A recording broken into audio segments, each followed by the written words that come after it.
안녕하세요. 오늘도 사연살롱을 찾아주셔서 감사합니다. 저는 30대 초반의 워킹맘입니다. 대학 졸업하고 취업해서 바쁘게 살다 보니 연애도 못하고 일에만 미쳐 살다 고등학교 동창 모임에서 남편을 만나 결혼까지 하게 되었어요.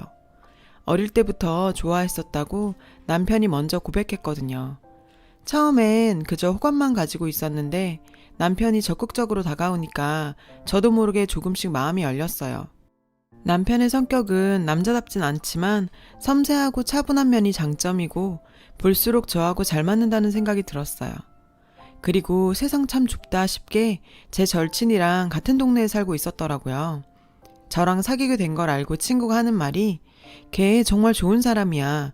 여러 곳에 봉사도 꽤 오래 하고 성실하고 성격도 참 좋아. 근데 아니다. 암튼 축하해. 이러면서 말끝을 흐리더라고요. 의아한 생각이 들었지만 그땐 그냥 대수롭지 않게 넘겼어요. 한참이 지나서야 그 의미가 뭐였는지 제대로 알 수 있었지만요. 암튼 바쁜 업무 와중에도 평일 주말 가릴 것 없이 남편과 자주 만났어요. 알콩달콩 다른 연인들처럼 무난하게 연애했죠. 그 시간들이 참 행복했어요. 그러다 자연스레 결혼 얘기가 오갔고 더 늦기 전에 빨리 하기로 서두르게 되었죠.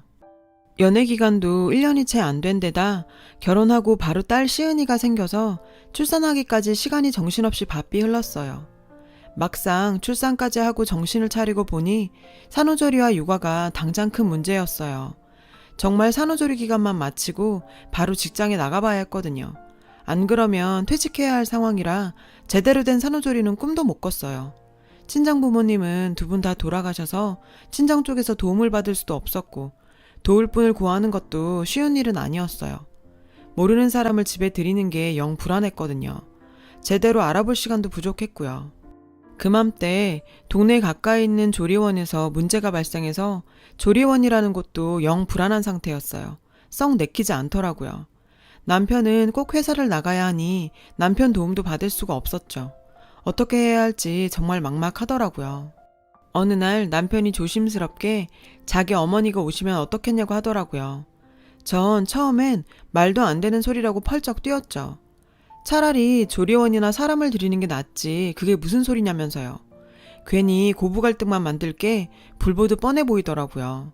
그랬더니 그러지 말고 현실적으로 냉정하게 잘 생각해 보라더니 당연히 시어머니가 해주시는 게 맞고 너무 그렇게 부담감 갖지도 말라면서요.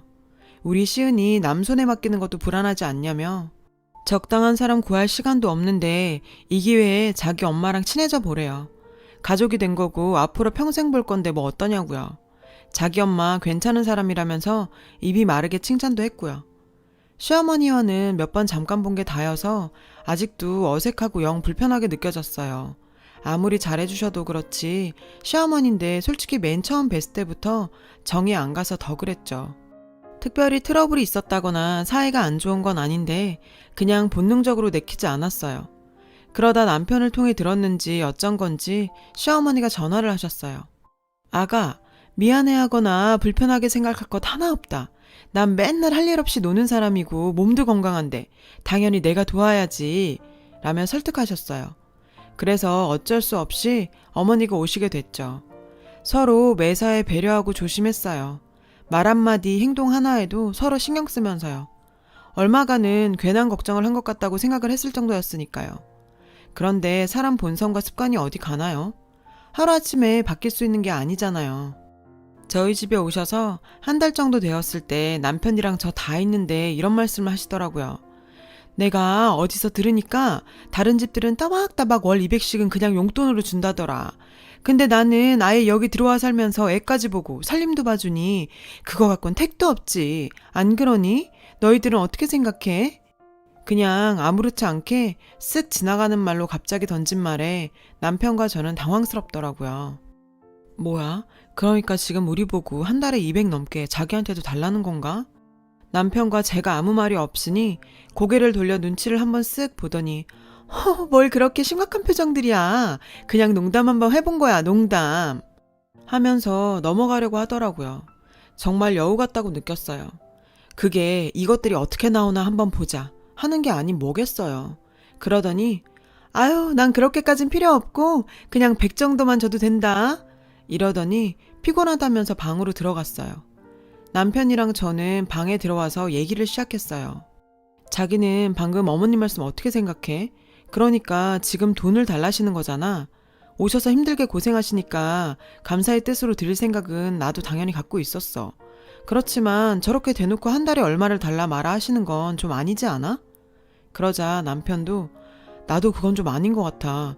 그래도 오셔서 힘들게 도와주시는데 우리가 성의 표시는 해야지. 하길래 그래, 당연히 그래야지. 근데 한 달에 100은 지금 우리 형편에 너무하잖아.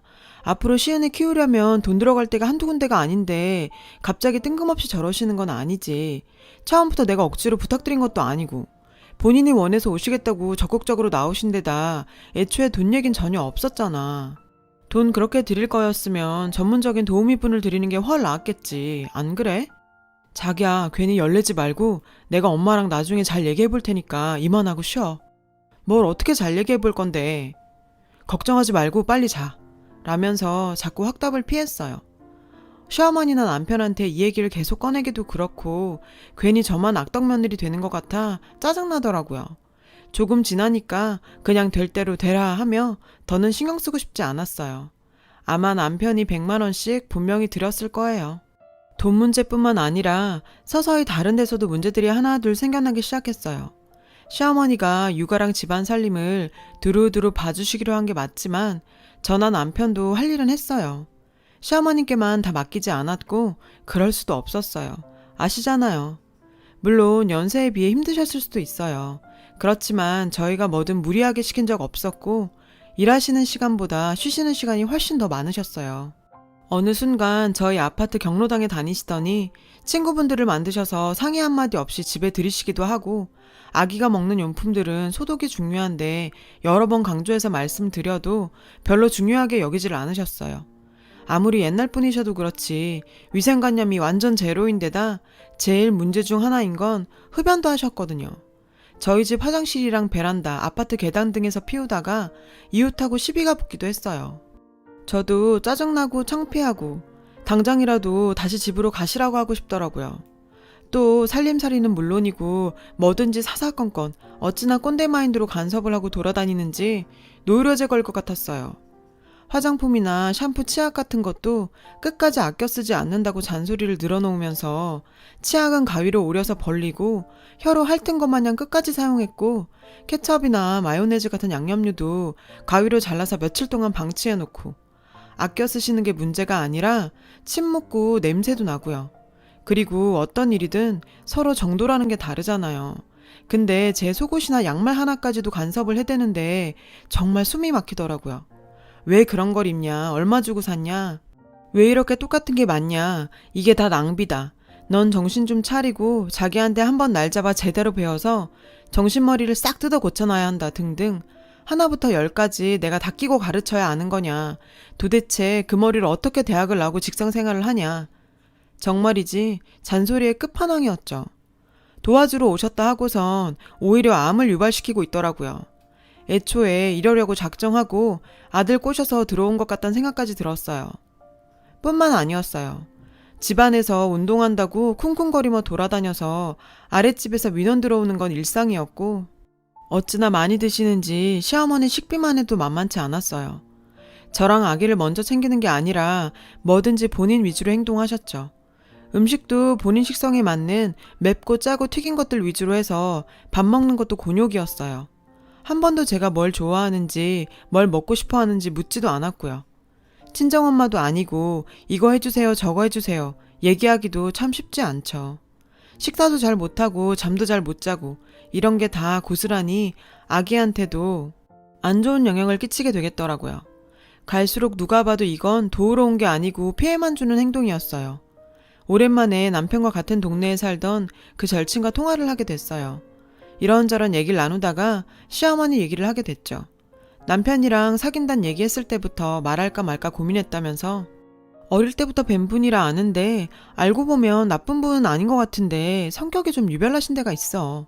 이웃분과 별거 아닌 걸로 싸운다거나 가끔 상식 이하의 행동을 하신다거나 그리고 엄마가 그러시는데 이웃 간에 말 옮기고 다니고 이간질도 시키곤 하셨대. 근데 막 사귀기 시작했다는데 그런 얘기를 차마 못하겠더라. 그러더군요. 제가 생각해도 그때 이런 얘기를 들었어도 콩깍지가 단단히 씌워졌는데 크게 개의치 않았을 것 같더라고요. 이미 다 엎질러진 물인데 그때 이런 얘기를 들었든 말았든 다 의미 없는 거였죠. 더는 몸도 안 좋고 한계에 다다라서 남편한테 얘기했어요. 더 이상 어머님하고 같이 있으면 나 병원 가야 할 것 같아. 나 혼자도 괜찮으니까 어머님 가시라고 하자. 나 정말 더 이상은 못 참겠어. 라고 하니 그간 자기도 지금까지 중간에서 많이 힘들었는지 잘 얘기해보겠다고 하더라고요. 그래서 바로 다음날 시어머니께 잘 말씀드렸어요. 그게 무슨 소리야? 지금 내 손길이 얼마나 필요한 시긴데. 미안해서 그런 거면 그럴 거 없대도. 왜 자꾸 그래? 그냥 친정어머니다 하고 편하게 생각하라니까. 라고 얘기하는데 정말 어이가 없어서 할 말이 없더라고요. 염치도 눈치도 없는 노인네였어요. 저도 더는 물러나지 않고 강하게 밀어붙여서 결국 다시 시댁으로 돌아가셨어요. 그래도 제 생각보다 그렇게 완강하게 거부하시거나 화내진 않아서 다행이었죠. 가시고 나니 몸은 좀 불편해도 마음이 너무 편하고 천국이 따로 없더라고요. 참 이게 얼마 만에 느껴보는 자유로움인지 눈물이 다 날 것 같았어요. 가시고 나선 어쩔 수 없이 도우미분을 구할 때까지 남은 월차 영원까지 끌어모아서 일주일간 휴가 신청을 했어요. 그런데 혼자서 감당하는 것도 하루 이틀이지 말처럼 쉬운 일은 아니었어요. 결국 남편 지인을 통해 입주 도우미분을 소개받았어요. 하루빨리 구해서 직장도 나가야 했기에 어서 모셔오라고 했어요. 만나서 말씀을 나눠보니 인상도 좋으시고 말씀도 조근조근하시고 더 겪어봐야 알 일이지만 참 좋은 분 같아서 바로 모셔왔어요. 같이 얼마간 지내보니 시어머니랑 어찌나 비교가 되던지 이분은 정말 프로시더라고요. 성실하시고 부지런하고 위생관념 철저하신 데다가 기본적인 인격이 바로 갖춰진 분이셨어요. 정말 이런 분과 함께하게 되어서 행운이란 생각이 들더라고요. 비용이야 많이 나가지만 조금 더 일찍 이분을 알았으면 시어머니랑 그 난리를 안 피워도 됐을 텐데 참 아쉬운 생각이 들 정도였어요. 시어머니는 참견도 못하고 돈도 아쉬웠는지 남편한테 틈틈이 전화를 하는 것 같았어요. 남편이 얘긴 안 했지만 눈치로 알 수 있었죠. 어느 날 제가 직장에서 돌아와 보니 여사님이 시어머니가 다녀갔다고 하시더라고요. 제가 없는 시간에 맞춰서 다녀간 게 분명했어요.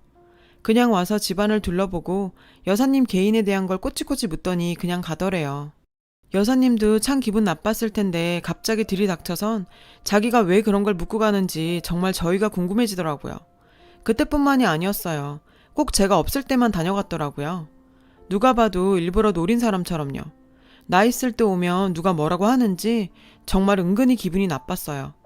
그런 일이 몇 번 지속됐다 싶었을 때 어느 날 여사님이 조심스럽게 말을 꺼내시더라고요. 할머니가 몇 번 다녀가셨는데 가실 때마다 자꾸 안 좋은 말씀을 하시네요. 말씀을 드릴까 말까 고민 많이 했는데 말하는 게 나을 것 같아서요. 라며 녹음한 걸 들려주셨어요. 자기가 말로 하면 제가 못 믿을까봐 녹음을 하셨대요. 내용은 정말 기가 막히더라고요. 우리 며느리 성격이 아주 죽을 듯이 변덕이 심한 편이야. 금방 질릴 테니까 각오해요. 내가 아들한테 들으니까 걔가 여사님을 싫어해서 책 잡아서 내보낼 궁리를 하고 있다네. 그리고 걔가 어찌나 게으른 데다 위아래도 없고 싸가지가 없는지 말도 못해요. 그걸 듣고 있자니 머리가 어지랄 정도로 분노가 치밀더라고요. 자기를 내보내고 여사님을 들인 게 못마땅하고 질투가 났나 봐요. 그래서 저런 거짓말로 여사님이 제 발로 나가주길 바라서 한 행동으로 보였어요. 그 시커먼 속이 훤히 다 보이는 악행이 따로 없었죠. 아무리 그래도 그렇지 어떻게 저런 거짓말을 할 수가 있는 건지 세상에 별의별 인간들이 다 있는데 하필 제 시어머니가 그런 인간이라니. 내가 전생에 무슨 죄를 지었길래 하늘도 참 가혹하다는 생각이 들더라고요. 여사님은 시어머니 말 하나도 믿지 않는다고 저를 믿는다고 말씀해 주셨어요. 참 감사하고 더 믿음이 두터워졌어요. 그렇게 계획적으로 접근하고 계략을 꾸며도 여사님이 나가지 않자 이제는 노선을 바꿔서 접근해왔어요. 제가 여사님이 녹취한 걸 갖고 있다는 걸 꿈에도 모른 채로요. 웬일로 오랜만에 제가 있을 때 찾아오더니 여긴 자기가 볼 테니 여사님한테 뭘 사오라고 시키더라고요. 그러더니 아니나 다를까 이젠 저한테 여사님 흉을 그렇게 보더라고요. 예, 아가. 내가 사람을 좀 볼 줄 아는데 저 사람 첫눈에 딱 이상한 사람 같더라. 저런 사람 계속 쓰면 애한테도 안 좋고 저런 인상이 나중에 큰 일례상이야. 그러기 전에 빨리 내보내는 게 좋겠어. 안 그러면 내가 불안해서 살 수가 없다. 내가 너희들 걱정에 어떻게 사니? 그러니까 당장 내보내. 알았지? 잘 알아들었지? 응? 하는데 정말 어이가 없어서 말이 안 나오더라고요. 들은 채도 안 하고 그날은 그냥 보냈어요. 결국 사건이 터졌어요. 남편이랑 여사님도 다 같이 집에 있는데 연락도 없이 시어머니가 찾아왔어요. 반찬을 갖다 준다는 핑계로 온 건데 어차피 저희 입맛에 맞지도 않아서 못 먹을 걸 또 바리바리 많이도 싸왔더라고요. 남편이랑 저는 방에서 아기를 보고 있었고 거실에서 여사님이 집안일을 하시면서 어머니랑 얘기를 나누고 있었어요. 그러다 여사님이 화장실에 잠시 가셨고 시어머니 혼자 거실에서 TV를 보고 계셨어요. 그러다 또 어머님이 화장실에 가셨고 여사님은 주방일을 보시는 것 같더라고요. 잘 자던 시은이가 깨서 울어서 남편이랑 달래고 있던 중이었어요. 거실에서 큰 소리가 나서 보니 시어머니가 여사님한테 큰 소리를 치더라고요. 아, 그러니까 떳떳하면 가방을 보여달라고요? 왜 안 보여준다는 거예요? 하면서 흥분해서 씩씩댔어요. 여사님은 당황한 표정으로 저희를 바라봤고요. 무슨 일이냐며 저희가 물으니 시어머니가 내가 화장실 갔다 오기 전에도 분명히 내 가방 안에 있던 돈이 감쪽같이 없어졌지 뭐니. 이게 귀신이 고칼로리도 아니니? 여긴 저 여자랑 나밖에 없잖아? 그래서 내가 가방을 좀 보자니까 싫다고 저렇게 버티고 섰잖아. 내가 화 안 나게 생겼어? 이 말을 들은 여사님이 저는 할머니 돈이 어디 있는지도 모르고 손댄 적은 더더욱 없습니다. 계속 일하느라 그럴 새도 없었어요. 라며 정말 억울해 하시더라고요. 그래서 남편이 나서서 얘기했어요. 어머니, 잘 생각해 보세요. 집에 두고 오셨다거나 다른 데서 잊어버린 건지도 모르잖아요. 시어머니가 펄쩍 뛰면서 여기 오기 전에 은행에서 찾아온 돈이라 그럴 리가 없대요. 그러면서 자꾸만 여사님 가방을 보여달라고 난리를 치더라고요. 뭔가 냄새가 났어요. 시어머니가 꾸민 일이 틀림없었죠. 여사님 가방은 거실 한 구석에 늘 옷이랑 같이 걸어두셨어요. 오해하신 것 같다고 저도 말려봤는데 소용이 없었어요. 그래서 제가 나설 수밖에 없었죠. 어머님, 그러실 거 없어요. 저희 거실에 CCTV 달았거든요. 그거 보면 되겠네요. 도대체 어떻게 된 일인지요. 제 말을 듣고 온 시어머니는 얼굴이 사색이 됐고 여사님은 제발 그래달라고 너무 억울하다고 하셨어요. CCTV라니? 그게 무슨 말이야? 집에 왜 그런 걸 달았어? 요새 아기나 알견 있는 집들은 달아요. 다는 편이 더 좋으시다며 여사님도 동의하셨고요. 시어머니가 갑자기 안절부절 못하는 게 눈에 바로 보였어요. 확인해보니 아니나 다를까 여사님이 화장실 간 사이 시어머니가 재빠르게 가방에 돈을 넣고 딴청을 피우는 게 딱 찍혔더라고요. 저희 셋이 어이가 없어 쳐다보니 명백한 증거 앞에서도 잘못된 거라며 음모에 빠진 거라며 당당해 하는데 기가 차다 못해 뒤로 넘어갈 지경이었죠. 그래서 여사님이 주셨던 녹취도 들려드렸어요. 남편도 이건 처음 듣는 거라 엄청 놀라더라고요. 점잖은 여사님이 화가 많이 나셔서 이건 소송감이라며 고소한다고 하셨어요. 남편과 저는 가만히 있으면서 시어머니를 외면했어요. 금쪽 같은 자식이랑 며느리 앞에서 개망신당하고 실망감까지 안겨줬다는 생각에 풀이 죽고 기가 꺾인 시어머니였어요. 어쩜 그렇게 초라하고 한심해 보일 수가. 나이 꽤나 먹은 어른이 도대체 이게 무슨 짓인지 정말 누가 알까봐 두려울 정도로 제가 다 창피해지더라고요. 남편도 이번에 자기 엄마 실상을 제대로 알았는지 그 후로는 완전히 돌아서서는 냉정하게 대했고 만나주지 않았어요. 제가 봐도 독하다고 느낄 정도로요. 시어머니는 아들이 그렇게 돌아선 모습에 충격을 꽤나 받은 모양이었어요. 자기도 사람인데 당연히 창피하고 볼낯이 없었을 거예요. 이후로 다시는 얼씬도 안 하더라고요. 친구한테 소식 전해 들으니 사람이 완전 더 이상해졌대요. 안타까운 생각이 들 때도 있지만 지금은 이런 거 저런 거 안 보고 사니 속은 편해요. 오늘따라 이래저래 생각이 많아져서 쓰게 되었는데 정리가 되는 것 같습니다.